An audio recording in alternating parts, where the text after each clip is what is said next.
Voting జరుగుతూ ఉంది. విజేతల్ని ఈ పార్టీకి జనం నిర్ణయించేసి ఉంటారు. ఎవరో ఒకరు గెలుస్తారు. కానీ తెలుగు నేలపై శాశ్వతంగా ఓడిపోయింది మాత్రం ఈనాడు, ఆంధ్రజ్యోతి.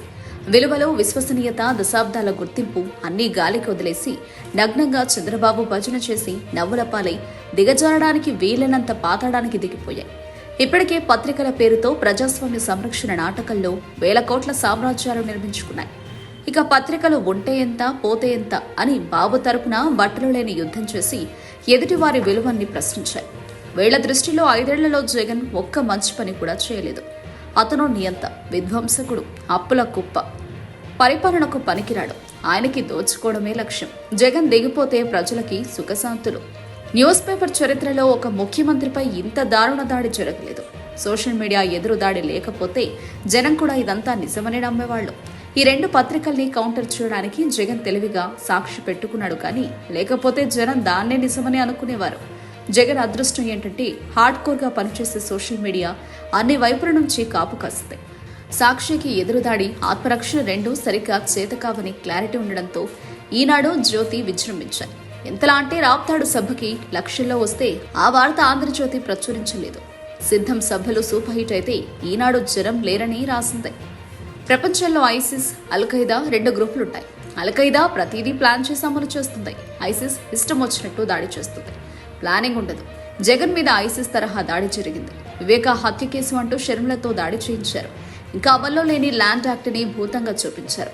తెల్లారేసరికి మీ భూములు మీకు ఉండవన్నారు. మద్యం బ్రాండ్లు అంటూ గలాబా చేశారు.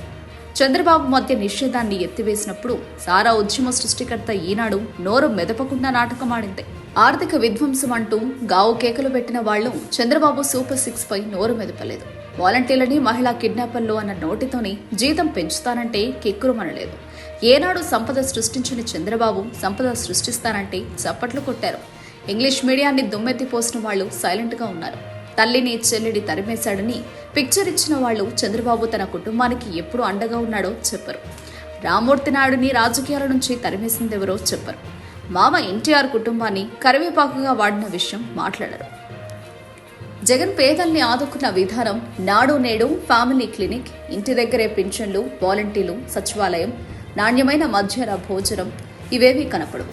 జగన్ మీద 1000 ఆరోపణలు చేస్తున్న వారు ఈ 5 ఏళ్లలో ఒక్క కుంభకోణాన్ని కూడా వెలికి తీయలేకపోయారు.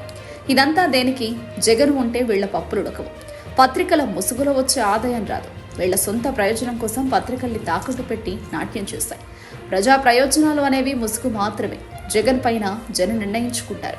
కానీ జర్నలిజం పేరుతో జరిగిన ఈ డ్రామాని అందరూ గుర్తుంచుకుంటారు. ఓడినా గెలిచినా జగన్ ఓ చరిత్ర. కానీ ఎంతో చరిత్ర కలిగిన 2 పత్రికలు శాశ్వతంగా చరిత్రహీనంగా మిగిలాయి.